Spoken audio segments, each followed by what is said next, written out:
Hello hi friends, today Nellore చేపల curry చేద్దాం.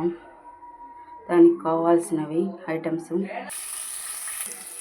Onions వేగడానికి కొద్దిగా సాల్ట్ వేసుకుందాం. చింతపండు ఉంటే ఇలా నానబెట్టుకొని కొంచెం హాట్ వాటర్లో ఇప్పుడు ఇలా గోల్డ్ కలర్లో వచ్చేయాలి. ఇప్పుడు వేగాక మనం ముందుగా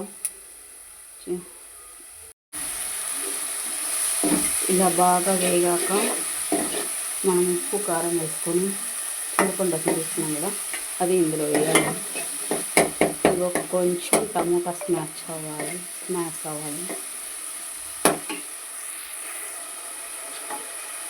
ఇలా బాగా స్మాష్ అయ్యాక పర్ఫెక్ట్గా వేగిపోయింది. ఇప్పుడు మనం ముందుగా కలిపి పెట్టుకున్నాం కదా చింతపండు వెలుసు వేసేద్దాం. ఇలా ఉడుకుతున్నప్పుడు ఇప్పుడు ఉప్పు కారం అన్నీ చూశాక ఇప్పుడు నాకైతే ఉప్పు తగ్గింది. కొద్దిగా ఒక స్పూన్ ఉప్పు వేసుకుంటున్నాం. కారం కూడా తగ్గింది. ఒక స్పూను కారం వేసుకుంటున్నాం. ఇప్పుడు అంటే పచ్చి వాసన లేకుండా ఉంటుంది. ఇప్పుడు వేస్తే అంతే, డన్. ఇంక బాగా ఉడకబెట్టాలి ఫ్రెండ్స్, అందుకే లేదు. ఫైనల్గా మన ఫిష్ కర్రీ అనేది రెడీ అవుతుంది. ఇప్పుడు నేను చెప్పాను కదా, మెంతులు, ఆవాలు, కొద్దిగా జీలకర్ర, ఒక 2 వెల్లుల్లి అని ఈ పొడి మనం ఇందులో వేసి మిక్స్ చేసుకోవాలి. ఫైనల్గా మన ఫిష్ కర్రీ అనేది రెడీ అవుతుంది.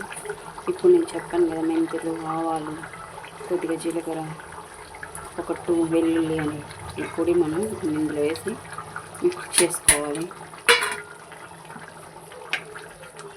ఫైనల్గా మన ఫిష్ కర్రీ అనేది రెడీ అవుతుంది.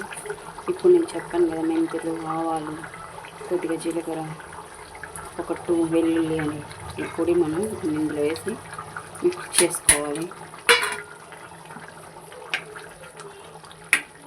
ఇది కలుపుకోవాలి. ఫైనల్గా మన కర్రీ అయితే ఇలా వచ్చింది.